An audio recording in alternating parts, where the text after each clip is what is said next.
नमस्कार दोस्तों, स्वागत है आपका मेरे यूट्यूब चैनल में। दोस्तों मैंने जो एनसीईआरटी की सीरीज़ स्टार्ट की है, आज हम उसमें हिस्ट्री की क्लास 6 की एनसीईआरटी का चैप्टर 2 पढ़ेंगे। दोस्तों मैंने एक और इनिशिएटिव लिया है अपनी स्टडी से रिगार्डिंग कि जब भी मेरे एनसीईआरटी 3 चैप्टर कंप्लीट हो जाएंगे, तो मैं उन 3 चैप्टर या 2 चैप्टर से रिलेटेड जो भी एमसीक्यूज़ बन सकते हैं एग्ज़ाम के पॉइंट ऑफ व्यू से, वो भी लेके आने की कोशिश करूँगी वीडियो के माध्यम से, ताकि हमारा रिवीजन भी एक परफेक्ट तरीके से रिवीजन भी होता चले। हमने बुक्स पढ़ ली, एनसीईआरटी पढ़ ली, अब उसके एमसीक्यू सॉल्व करके हम उसका एक प्रीलिम्स की तैयारी फोकस्ड वे में कर पाएंगे। तो मैं उसके भी वीडियो लेके आने की कोशिश करूँगी। तो बढ़ते हैं हम अपने आज के वीडियो में। आज हम हिस्ट्री एनसीईआरटी के क्लास 6 के चैप्टर 2 पे हैं। हमारा सेकेंड चैप्टर है आखेट, खाद्य संग्रह से भोजन उत्पादन तक। तुषार की रेल यात्रा। ये एक लड़का है जिसके बारे में बताया जा रहा है, ऐसा मतलब एक हमारे माइंड में थिंकिंग डेवलप की जा रही है। तुषार अपने एक रिश्तेदार की शादी में दिल्ली से चेन्नई जा रहा था। रेल में उसे खिड़की वाली सीट मिल गई, जहाँ से वह बाहर का नज़ारा देखने में मग्न हो गया।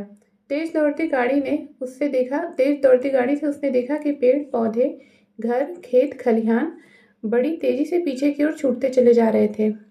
तभी उसके चाचा ने उसके कंधे पर हाथ रखकर कहा, पता है, लोगों ने मात्र 150 साल पहले से यात्रा करनी शुरू की थी। बस तो इसके कुछ दशक बाद आई। तुषार सोचने लगा कि जब लोगों के पास आने जाने के लिए तेज रफ्तार वाली सवारियां नहीं थी, तो क्या वह यात्रा नहीं करते थे?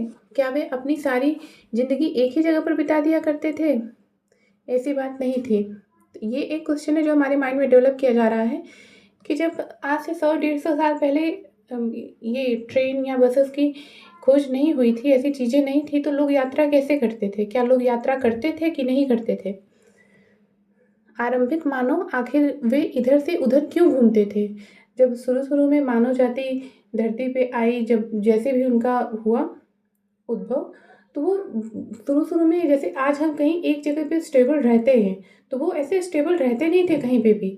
वो यहाँ से वहाँ, वहाँ से वहाँ घूमते रहते थे अपनी जीविका निर्वाह करने के लिए। हम उन लोगों के बारे में जानते हैं जो इस उपमहाद्वीप में 20 लाख साल पहले रहा करते थे।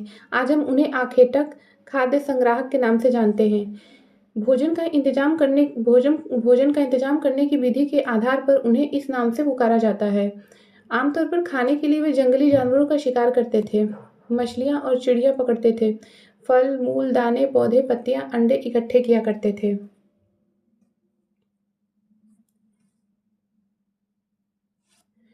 आखेटक खाद्य संग्राहक समुदाय के लोग एक जगह से दूसरी जगह पर घूमते रहते थे। ऐसा करने के लिए कई कारण थे।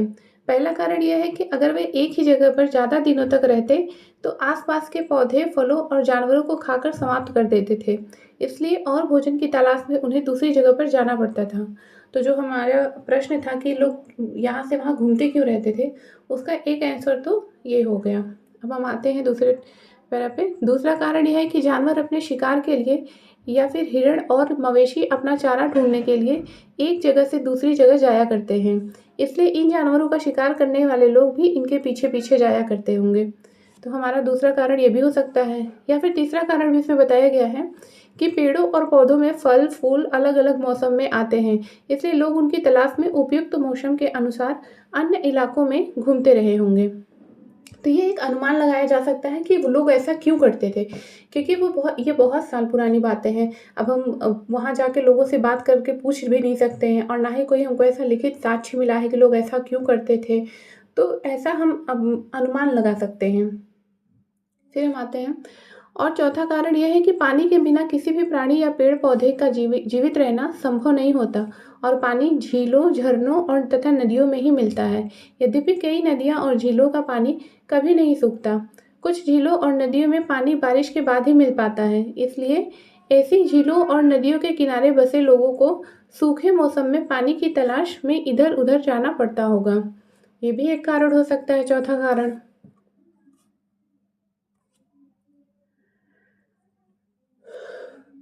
आरंभिक मानव के बारे में जानकारी कैसे मिलती है? अब यहाँ एक क्वेश्चन है कि आरंभिक मानव के बारे में कैसे जानकारी मिलती है। तो हम आते हैं, पुरातत्वविदों को कुछ ऐसी वस्तुएं मिली हैं जिनका निर्माण और उपयोग आखेटक खाद्य संग्राहक किया करते थे। यह संभव है कि लोगों ने अपने काम के लिए पत्थरों, लकड़ियों और हड्डियों के औजार बनाए हों। इनमें से पत्थरों के औजार आज भी बचे हैं। तो जो पहले के लोग हुआ करते थे, आखेटक जो खाद्य संग्राहक हुआ करते थे, वो अपने जैसे किसी भी जानवर की का अगर शिकार करना है भोजन करने के लिए, तो उनके शिकार करने के लिए उन्हें कुछ न कुछ तो औजार की ज़रूरत पड़ेगी। और उस समय पत्थर एक ऐसी चीज़ थी जो उन्हें आसानी से उपलब्ध हो सकती थी और जिसे वो औजार की तरह मतलब औजार बना के औजार के रूप में उसका इस्तेमाल कर सकते थे। तो इसलिए पत्थर के औजार आज भी बचे हैं। इनमें से कुछ औजार का उपयोग फल फूल काटने, हड्डियां और मांस काटने तथा पेड़ों की छाल और जानवरों की खाल उतारने के लिए किया जाता था। कुछ के साथ हड्डियों या लकड़ियों के मुट्ठे लगाकर भाले और बाड़ जैसे हथियार बनाए जाते थे। कुछ औजारों से लकड़ियां काटी जाती थी। लकड़ियों का उपयोग ईंधन के साथ साथ झोपड़ियां और औजार बनाने के लिए भी किया जाता था। तो ये बताया जा रहा है उनके बारे में। फिर यहाँ देखिए, पत्थर के औजार का उपयोग इंसान के खाने योग्य जड़ों को खोदने के लिए किया जाता था और दाएं जानवरों की खाल से बने वस्त्रों को सिलने के लिए किया जाता था। तो जैसे ये किसी जानवर का की खाल को निकाल के उसको सिल के उसके कपड़े बना के पहनते थे, क्योंकि हम आज जैसे हमारे पास पहनने के लिए कितनी सारी चीज़ें उपलब्ध हैं और कई तरह के कपड़े भी आजकल उपलब्ध होते हैं, पर तब नहीं हुआ करते थे। तब इंसान अपने शरीर को ढकने के लिए इन जो जानवर होते थे जिनका वो शिकार करते थे, उनके खाल को उतार के उनके खाल को सिल के उनके कपड़े पहना करते थे। और हम जैसे कपड़े हम आज पहनते हैं वैसे कपड़े भी वो नहीं पहनते थे सिल के, वो सिर्फ अपने शरीर को ढकने के लिए वैसा इंतजाम करते थे। तो ये उसी की का चित्र यहाँ दिखाया गया है। तो उनके पास सिलने के लिए ऐसा पत्थर का ही उपयोग वो करते थे। और यहाँ पे जैसे किसी एक पत्थर का उपयोग दिखाया गया है कि मिट्टी खोदने के लिए या किसी पेड़ की छाल को छीलने के लिए ऐसा कुछ अपना उपयोग दिखाया गया है। रहने की जगह निर्धारित करना। मानचित्र 2 देखो, लाल त्रिकोण वाले स्थान वे पुरास्थल है जहाँ पर आखेटक खाद्य संग्राहकों के होने के प्रमाण मिले हैं। इनके अलावा भी और कई स्थानों पर आखेटक खाद्य संग्राहक रहते थे। मानचित्र में सिर्फ कुछ गिने चुने स्थान ही चिन्हित किए गए हैं। उपयुक्त पुरास्थल नदियों और झीलों के किनारे पाए गए हैं। तो एक हमें मैप दिया गया है जिसमें जो लाल रेड कलर का ट्रायंगल बनाया गया है, वहाँ पे इनके रहने के साक्ष्य मिले हैं। तो हम देखते हैं कहाँ कहाँ, जैसे हम पढ़ते हैं भीमबेटका की गुफा हुआ करती थी, इसके बाद हुंगसी नदी हुआ करती थी, फिर कुरनूल की गुफाएं रहती हैं। तो ये सारी चीज़ें उनके रहने की जगह होती थी, पर इसके अलावा भी कई जगह थे। और ये जो हमारे स्क्वायर में सिंबल दिए हैं ये नवपाषाणिक पुरास्थल हैं। ये पूरा पाषाणिक पुरास्थल है। तो इस तरह से हमें मैपिंग भी आनी चाहिए। तो मैपिंग के जैसे कि हिस्ट्री और जियोग्राफी में पीवाईक्यूज़ में मैपिंग से जुड़े हुए क्वेश्चन भी पूछे जाते हैं, तो हमें मैपिंग भी पता होना चाहिए।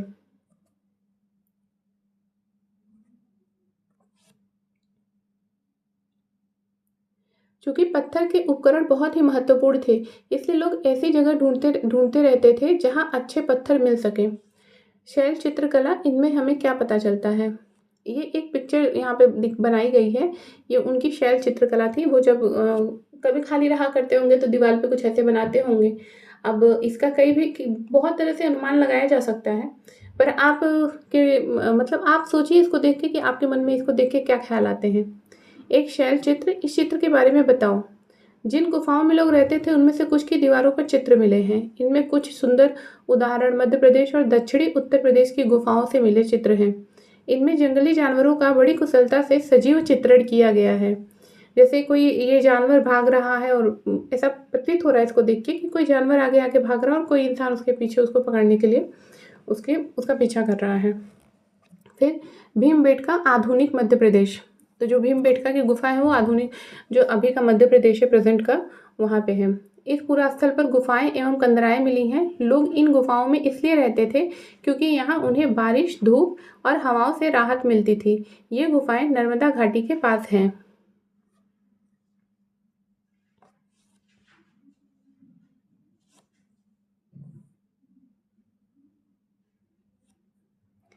पुरास्थल, पुरास्थल उस स्थान को कहते हैं जहाँ औजार, बर्तन और इमारतें जैसी वस्तुओं के अवशेष मिलते हैं। तो जैसे हम बार-बार पढ़ते हैं पुरा स्थल, तो ये है पुरा स्थल की डेफ़िनेशन कि जहाँ पे पुरानी चीज़ों के अवशेष मिलते हैं, उन्हें पुरा स्थल कहा जाता है। पुरानी चीज़ मतलब कि प्राचीन चीज़ें हों, ऐसे नहीं कि 1 साल 2 साल पुरानी चीज़ें हों। ऐसी वस्तुओं का निर्माण लोगों ने अपने काम के लिए किया था और बाद में वे उन्हें वहीं छोड़ गए। ये ज़मीन के ऊपर, अंदर, कभी-कभी समुद्र और नदी के तल में भी पाए जाते हैं। इन पुरास्थलों के बारे में आपको अगले अध्याय में बताया जाएगा। तो यहाँ बताया जा रहा है कि पुरास्थल क्या है और उनका उपयोग कैसे होता था, और इनके बारे में हम डिटेल में अगले चैप्टर में पढ़ेंगे।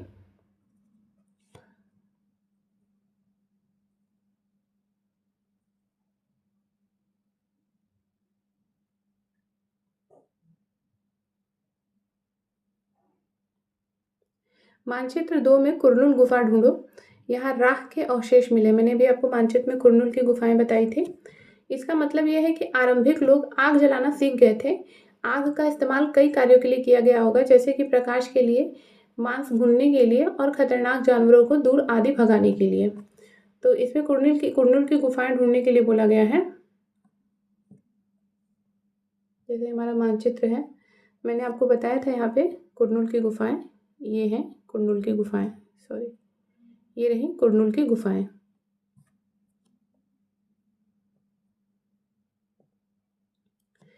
यहाँ नाम और तिथियों के बारे में कुछ बताया जा रहा है, हम उसे भी देख लेते हैं। सॉरी, ये है नाम और तिथियाँ। हम जिस काल के बारे में पढ़ रहे हैं, पुरातत्वविदों ने उनके बड़े-बड़े नाम रखे हैं। आरंभिक काल को वे पुरापाषाण काल कहते हैं। तो आरंभिक काल को पुरापाषाण काल कहा जाता है। फिर ये दो शब्दों पुरा यानी प्राचीन और पाषाण यानी पत्थर से बना है। यह नाम पुरा स्थलों से प्राप्त पत्थर के औजारों के महत्व को बताता है। तो जिस काल में जैसे पत्थर जहाँ से मिले हैं जिस काल में, उन कालों को जहाँ पे सिर्फ पत्थरों का इस्तेमाल होता था, उन्हें हम पाषाण काल कहते हैं। पूरा पाषाण काल 20 लाख साल पहले 12,000 साल पहले के दौरान माना जाता है। इस काल को 3 भागों में विभाजित किया गया है: आरंभिक, मध्य और उत्तर पुरापाषाण युग। मानव इतिहास की लगभग 99% कहानी इसी काल के दौरान घटित हुई हैं। जिस काल में हमें पर्यावरणीय बदलाव मिलते हैं, उसे मेसोलिथ यानी मध्य पाषाण युग कहते हैं। तो जहाँ हमें पर्यावरणीय बदलाव, जैसे कि हुआ होगा कि पहले रहा होगा पर्यावरण कुछ किसी अलग तरीके से, और फिर कुछ ऐसा बदलाव आ गया होगा अचानक, या तो गर्मी बहुत ज़्यादा हो गई होगी या फिर ठंडी बहुत ज़्यादा हो गई होगी। तो कोई भी ऐसे मौसम में अचानक से जो बदलाव हुआ होगा कई सालों के बाद, तो यही पर्यावरणीय बदलाव को मेसोलिथ यानी मध्य पाषाण युग कहा जाता है। इसका समय लगभग 12,000 साल पहले से लेकर 10,000 साल पहले तक माना गया है। इस काल के पाषाण औजार आमतौर पर बहुत छोटे होते थे। उन्हें माइक्रोलिथ यानी लघु पाषाण कहा जाता है। तो जो पहले मतलब कि जो पहला पाषाण काल था, पूरा पाषाण काल, उसमें जो औजार बनाए जाते थे पत्थर से, वो बहुत बड़े होते थे। पर इसके बाद जब हमारा अगला आया पाषाण काल, मध्य पाषाण काल, पाषाण काल में जो पत्थर के औजार बनाए जाते थे, वो साइज़ में छोटे और मतलब थोड़े से सुधारात्मक प्रवृत्ति के होते थे। उनको सुधार करके बनाया गया था थोड़ा, जिन्हें माइक्रोलिथ यानी लघु पाषाण कहा जाता था। प्रायः इन औजारों में हड्डियों या लकड़ियों के लट्ठे लगे हँसिया और आरी जैसे औजार मिलते थे। साथ-साथ पूरा पाषाण युग वाले औजार भी इस दौरान बनाए जाते रहे। अगले युग की शुरुआत लगभग 10,000 साल से पहले से होती है। इसे नवपाषाण युग कहा जाता है। नवपाषाण का मतलब होता है, क्या होता होगा? यहाँ एक क्वेश्चन पूछा जा रहा है कि नवपाषाण का क्या मतलब होता होगा? हमने कुछ स्थानों के नाम दिए हैं। अगले अध्याय में हमें अनेक नाम मिलेंगे। अक्सर हम पुराने स्थानों के लिए उन नामों का प्रयोग करते हैं जो आज प्रचलित हैं, क्योंकि हमें ज्ञात नहीं है कि उस काल में इनके क्या नाम रहे होंगे।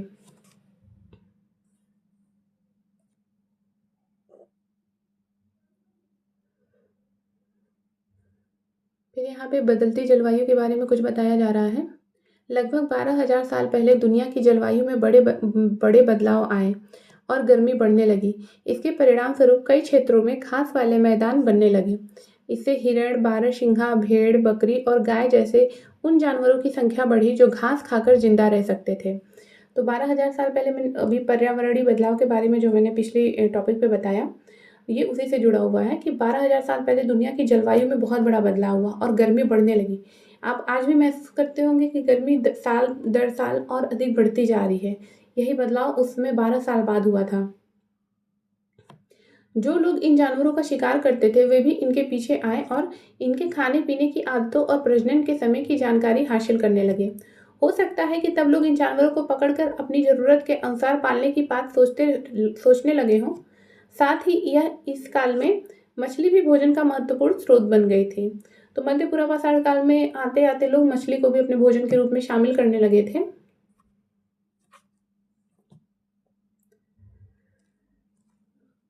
खेती और पशुपालन की शुरुआत। तो यहाँ खेती और पशुपालन की शुरुआत कैसे हुई उसके बारे में बताया जा रहा है। इसी दौरान उपमहाद्वीप के भिन्न भिन्न इलाकों में गेहूं, जौ और धान जैसे अनाज प्राकृतिक रूप से उगने लगे थे। शायद महिलाओं, पुरुषों और बच्चों ने इन अनाजों को भोजन के लिए बटोरना शुरू कर दिया होगा। साथ ही वे यह भी सीखने लगे होंगे कि यह अनाज कहाँ उगते थे और कब पककर तैयार होते थे। ऐसा करते करते लोगों ने इन अनाजों को खुद पैदा करना सीख लिया होगा।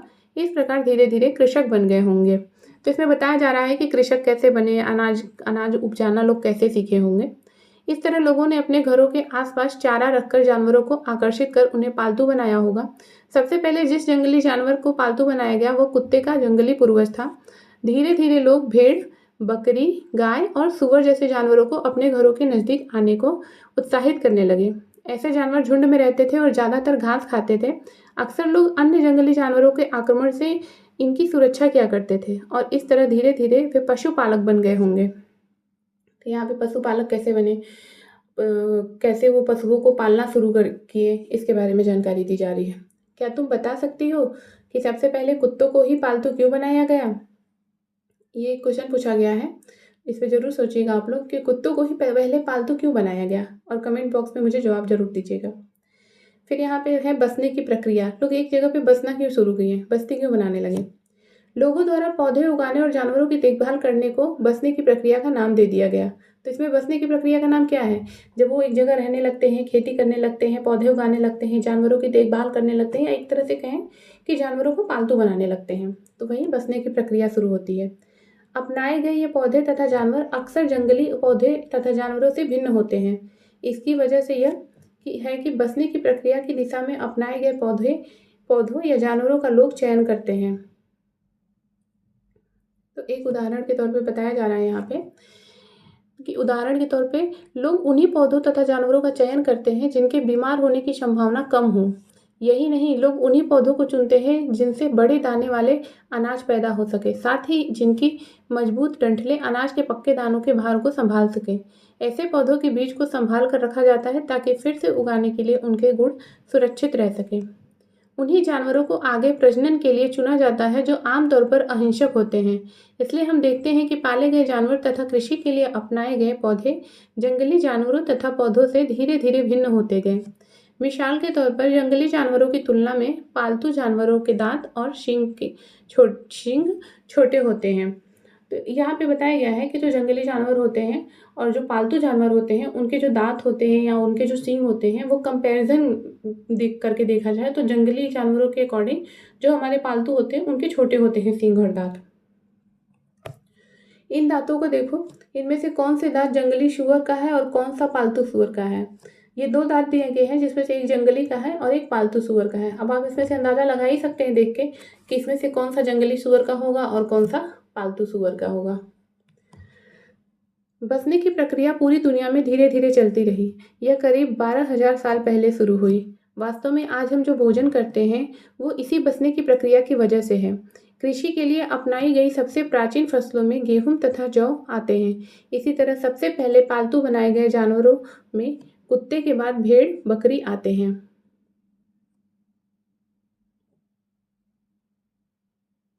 एक नवीन जीवन शैली।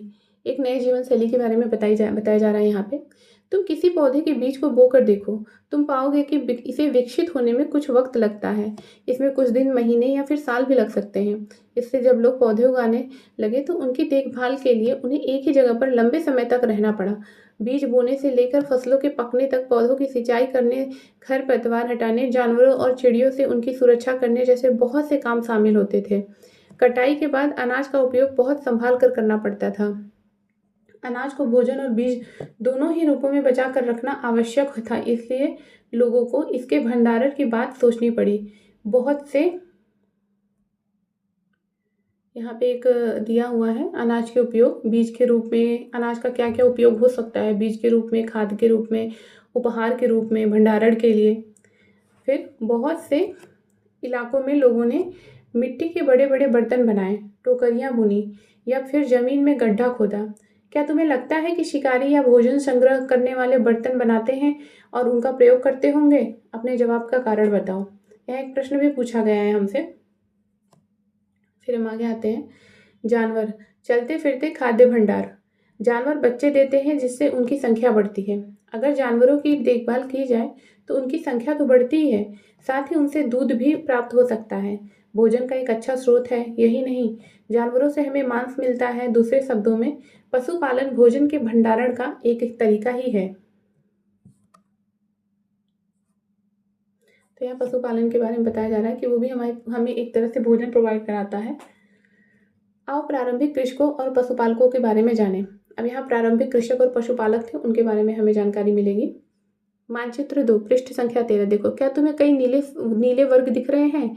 पता है, इनमें से प्रत्येक बिंदु उस जगह को दर्शाती है जहाँ पुरातत्वविदों को शुरुआती कृषक और पशुपालकों के होने के साक्ष्य मिले हैं। तो जो मैंने आपको दिखाया हुआ था मैप, उसी में देखने की बात कर रहे हैं। ये पूरे उपमहाद्वीप में पाए गए हैं। इनमें सबसे महत्वपूर्ण पश्चिमोत्तर क्षेत्र में, आधुनिक कश्मीर और पूर्वी तथा दक्षिण भारत में पाए गए हैं। वास्तव में ये निर्दिष्ट स्थान कृषकों और पशुपालकों की बस्तियां थीं या नहीं, इसे जांचने के लिए वैज्ञानिक खुदाई में मिले पौधों और पशुओं की हड्डियों के नमूनों का अध्ययन करते हैं। इनमें से सबसे रोचक जले हुए अनाज के दानों के अवशेष हैं। तो हम ये जो खुदाई की है पुरातत्वविद, वहाँ पे उन्हें कुछ जले हुए अनाज के दाने मिले, जो मतलब काफ़ी विशेष माना जाता है उस समय में कि ऐसी चीज़ें होती थी उस समय। इसी से हमें पता चलता है कि लोग खेती करते थे। ऐसा लगता है कि ये गलती से या फिर जानबूझकर जलाए गए होंगे। वैज्ञानिक इन अनाज के दानों की पहचान कर सकते हैं। इस तरह हमें पता चलता है कि इस उपमहाद्वीप के विभिन्न भागों में बहुत सारी फसलें उगाई जाती रही होंगी। वैज्ञानिक विभिन्न जानवरों की हड्डियों की भी पहचान कर सकते हैं। तो जो जानवरों की हड्डियां भी खुदाई में मिली होंगी, उनकी भी पहचान वैज्ञानिक कर सकते हैं। फिर स्थायी जीवन की ओर, फिर इनका जीवन स्थायी कैसे होने लगा, ये कैसे स्थायी जीवन की ओर प्रोग्रेस किए बढ़े, उसके बारे में जानकारी दी जा रही है। पुरातत्वविदों को कुछ पुरास्थलों पर झोपड़ियों और घरों के निशान मिले हैं, जैसे कि बुर्ज होम। वर्तमान कश्मीर के लोग गड्ढे के नीचे घर बनाते थे, जिन्हें गर्तवास कहा जाता है। इनमें उतरने के लिए सीढ़ियाँ होती थी, इससे उन्हें ठंड के मौसम में सुरक्षा मिलती होगी। पुरातत्वविदों की झोपड़ियों के अंदर और बाहर दोनों ही स्थानों पर आग जलाने की जगहें मिली हैं। ऐसा लगता है कि लोग मौसम के अनुसार घर के अंदर या बाहर खाना पकाते रहे होंगे। तो यहाँ पे इन सारे स्ट्रक्चर्स को देख के पता चलता है कि उस समय लोग मतलब कैसे रहते होंगे, और उनके जो घर वगैरह बनाने के जो उनके तरीके थे, उससे पता चलता है कि वो मौसम के अनुसार कैसे अपने घर में बदलाव के लिए भी तैयार थे। एक गर्तवास एक चित्र बनाओ। बहुत सारी जगहों से पत्थर के औजार भी मिले हैं।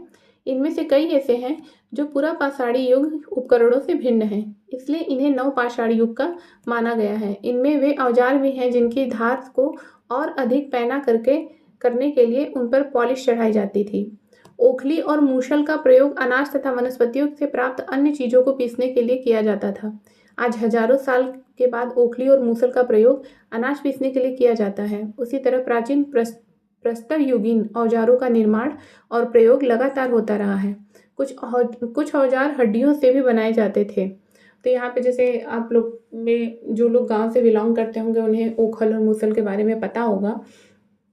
तो और उन्हें ये भी पता होगा कि ओखल और मूसल का जो उपयोग होता था वो क्या है हमारे लिए। तो यहाँ पे उन्हीं सारी चीज़ों के बारे में बताई जा रही है। तो जितना आज के समय में मॉडिफाइड करके ओखल मूसल या ऐसी चीज़ें जो बनाई जाती हैं या मिलती हैं या हुआ करती थी, वो तब नहीं होती थी। तब ऐसी चीज़ों को हम देख के सिर्फ ये अंदाज़ा लगा सकते हैं कि ये इसके लिए इस्तेमाल में लाई जाती होंगी।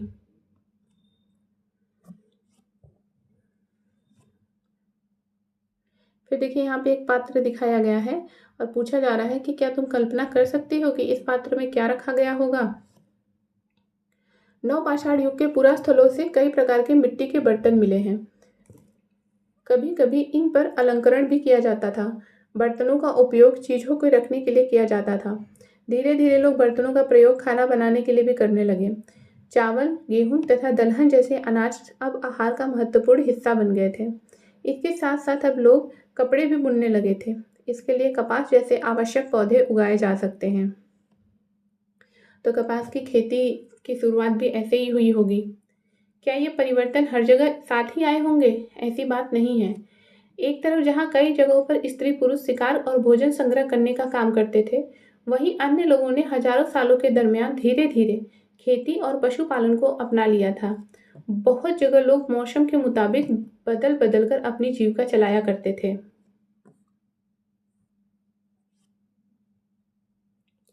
एक यहाँ पे हमें पिक्चर दिखाया जा रहा है। ये एक घर का चित्र है। मेहरगढ़ के घर का चित्र है। मेहरगढ़ के घर शायद ऐसे दिखते हों जिस पर तुम घर में रहते हो, जिस तुम जिस घर में रहते हो उसके साथ इस घर की क्या समानताएं हैं। तो तुलना कर सकते हैं हम इस चित्र में। हम भी जिस घर में रहते हैं उसमें कई कमरे होते हैं। कोई वॉशरूम है, कोई बेडरूम है, कोई हॉल है, कोई किचन है, कुछ वॉश एरिया है। मतलब बहुत सारी चीज़ें होती हैं हमारे घर में, बहुत से स्ट्रक्चर होते हैं, मंदिर होते हैं। तो हम तुलना कर सकते हैं कि इसमें भी हमें कई पार्ट दिख रहे हैं, जैसे कि कई जैसे कमरे जैसे दिख रहे हैं। फिर हम इसमें सूक्ष्म निरीक्षण, मेहरगढ़ में जीवन मृत्यु। यह ईरान जाने वाले सबसे महत्वपूर्ण रास्ते बोलन दर्रे के पास एक हरा भरा समतल स्थान है। तो यहाँ पे देखिए एक छुपा हुआ फैक्ट हो सकता है कि अगर पूछा जाए कि बोलन दर्रा कहाँ है, तो हमें पता होना चाहिए कि बोलन दर्रा कहाँ है। ये ईरान जाने वाले सबसे महत्वपूर्ण रास्ते, ये एक रास्ता है बोलन दर्रा जो ईरान जाने का सबसे इम्पोर्टेंट रास्ता है। मेहरगढ़ संभवतः वह स्थान है जहाँ के स्त्री पुरुषों ने इस इलाके में सबसे पहले जौ, गेहूं उगाना और भेड़ बकरी पालना सीखा। यहाँ विभिन्न प्रकार के जानवरों की हड्डियां मिली हैं। इनमें हिरण तथा सुअर जैसे जंगली जानवरों तथा भेड़ और बकरियों की हड्डियां हैं। मेहरगढ़ में इसके अलावा चौकोर तथा आयतकार घरों के अवशेष भी मिले हैं। प्रत्येक घर में 4 या उससे ज़्यादा कमरे हैं, जिनमें से कुछ संभवतः भंडारण के काम आते होंगे। मृत्यु के बाद सामान्यतः मृतक के सगे संबंधी उसके प्रति सम्मान जताते हैं। लोगों की आस्था है कि मृत्यु के बाद भी जीवन होता है, इसलिए कब्रों में मृतकों के साथ कुछ सामाने भी रखे जाते थे मेहरगढ़ में। तो मेहरगढ़ में लोगों की मान्यता ऐसी थी कि इंसान जब मर जाता है उसके बाद भी उसका कुछ जीवन होता होगा। तो उसके लिए जब मरे हुए लोगों को दफनाते थे कब्रों में, तो उनके साथ कुछ सामान रख दिया करते थे, कुछ चीज़ें रख दिया करते थे जिनकी उनको ज़रूरत पड़ सकती है। मेहरगढ़ में ऐसी कई कब्रें मिली हैं। एक कब्र में एक मृतक के साथ एक बकरी को भी दफनाया गया था। संभवतः इसे परलोक में मृतक को खाने के लिए रखा गया होगा। अब यहाँ एक पिक्चर दिया गया है हमें। इसमें हमसे पूछा जा रहा है कि मेहरगढ़ की कब्र का चित्र है ये। क्या तुम बकरी के कंकाल की पहचान कर सकते हो? देखिए ये एक ह्यूमन है, एक ह्यूमन की का कंकाल है और ये बकरी का कंकाल हो गया।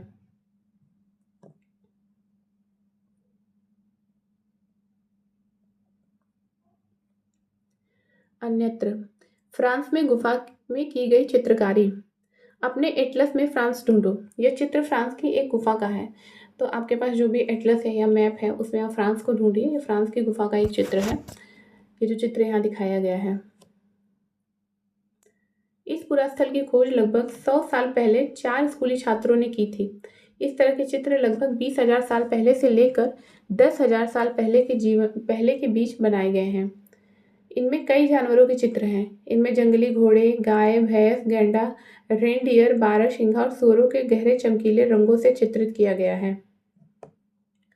इन रंगों को लौह अयस्क और चारकोल जैसे खनिज पदार्थों से बनाया जाता था। यह संभव है कि इन चित्रों को उत्सव के अवसर पर बनाया जाता था या फिर इन्हें शिकारियों द्वारा शिकार पर निकलने से पहले कुछ अनुष्ठानों के लिए बनाया गया होगा। तो देखिए एग्जैक्ट क्या हुआ था, किस लिए चित्र बने थे, ये किसी को भी नहीं पता है। हम सिर्फ़ अनुमान लगा सकते हैं, हम आज की जो हमारी जीवनचर्या है, हम जो करते हैं आज के समय में, हम उसी के आधार पे, उसी मानसिकता के आधार पे ये अनुमान लगाते हैं कि तब क्या हुआ होगा। क्योंकि इतिहास जो है, वो एक अनुमान के आधार पर ही है। जब पुरातत्वविद इस खोज करते हैं तो उसमें उनको जो भी चीज़ें मिलती हैं, ये उसी के आधार पे वो अनुमान लगाते हैं कि इसका क्या उपयोग हुआ होगा। अगर ये चीज़ ऐसे मिली है तो ये ऐसी क्यों है, उस समय क्या हुआ होगा, या कोई चित्र मिला है, तो हम सिर्फ़ अनुमान लगा सकते हैं। इसके कोई भी साक्ष्य नहीं है जो इस चीज़ को प्रूफ़ करते हों 100%। तो ये सिर्फ़ एक अनुमान है। फिर एक नौपाषाणी पुरास्थल। एटलस में तुर्की ढूँढो। नवपाषाण युग के सबसे प्रसिद्ध पुरास्थलों में एक चताल युग तुर्की में है। यहाँ दूर-दराज स्थानों से कई चीज़ें लाई जाती थी और उनका उपयोग किया जाता था। जैसे सीरिया से लाया गया चकमक पत्थर। तो ये चकमक पत्थर का जो चकमक पत्थर है, ये सीरिया से जुड़ा हुआ है, सीरिया से लाया गया था। लाल सागर की कौड़ियों तथा भूमध्य सागर की सीपियाँ। तो इसमें देखिए एक मैचिंग करने वाला भी क्वेश्चन बनाया जा सकता है। एक तरफ स्थान दे दिया जाए और दूसरी तरफ प्रसिद्ध चीज़ें। तो जैसे सीरिया से लाया जाता था चकमक पत्थर, फिर लाल सागर दे के आपको कौड़ी दे सकता है, कौड़ियाँ, भूमध्य सागर से सागर की सीपियाँ। ध्यान रहे कि उस समय तक पहिए वाले वाहन का विकास नहीं हुआ था। लोग सामान खुद या जानवरों की पीठ पर लाद कर ले जाया करते थे। तो यहाँ पर बताया जा रहा है कि उस समय वाहन नहीं हुआ करते थे, जो हमने चैप्टर की शुरुआत में ही पढ़ा कि आज से 100 साल, 150 साल पहले जब वाहन नहीं हुआ करते थे तो लोग कैसे सवारी करते थे, लोग कैसे यात्रा करते थे, सामान को एक स्थान से दूसरे स्थान पर कैसे ले जाते थे। तो वो जानवरों की पीठ पर लाद कर ही ले जाया करते थे। और जो यात्राएँ होती थी, या तो जानवरों के ऊपर बैठ के या तो पैदल यात्रा करते थे। यहाँ एक क्वेश्चन पूछा गया है कि बताओ कौड़ियों तथा सीपियों का क्या उपयोग होता होगा। तो अब यहाँ हमसे पूछा गया है कि कौड़ियों और सीपियों का क्या उपयोग होता होगा। अब आप अनुमान लगाइए कि इसका क्या उपयोग होता रहा होगा उस समय। तो हमारा चैप्टर यहीं ख़त्म होता है। और अगर आप इसमें कुछ सुधार चाहते हैं तो उसके लिए ज़रूर कमेंट बॉक्स में मैसेज करिएगा। चैनल को लाइक करिए, सब्सक्राइब करिए और शेयर करिए। Thanks for watching.